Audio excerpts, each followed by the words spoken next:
Nuovamente dietro l'autostart gli 8 concorrenti della prima corsa, un confronto per 4 anni riservato ai gentleman. Favori netti per Azzurra Pisana, macchina che comincia ad accelerare, partiti in questo momento con Aramis OP che si avvantaggia su Azzurra Pisana, scende alla corda in 50 metri. Sulla stessa Azzurra Pisana in terza posizione Numero rimane 1 Apollo Alice Grad, Trio mentre ha sbagliato squalificato. Alice Trio. E dopo 150 metri di gara, dunque, prende subito in mano Aramis OP che conduce sulla favorita Azzurra Pisana, 200 iniziali in 15 e mezzo, terza posizione per Apollo Grad, via via gli altri in fila indiana, con la squalifica come detto per Alice Trio. Tanto 400 che se ne vanno nell'ordine del 31 e 4. E vediamo la mossa di Azzurra Pisana che intende tenersi la destra libera e anticipa così al Rededor. 600 che se ne vanno in 47,6. Azzurra Pisana esce all'esterno di Aramis OP e davanti alle tribune lo avvicina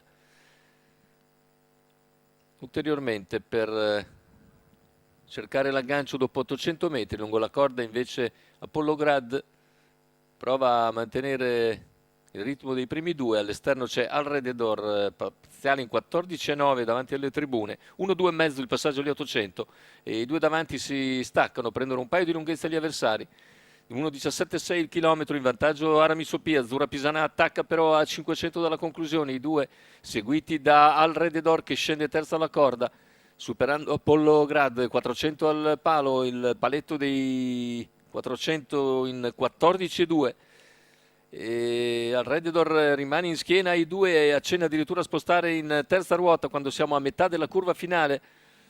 Aramis OP ancora in vantaggio, Azzurra Pisana si deve impegnare, poi al Redditor che insiste, completamento della piegata, ingresso in rete d'arrivo, l'errore di Numero Azzurra 3 Azzurra Pisana. Pisana E così Aramis OP squalificato. attaccato da al Redditor che nel finale passa per vincere nettamente sullo stesso Aramis OP. Al terzo chiude Amos Rab, 1,16,6, 38 a chiudere.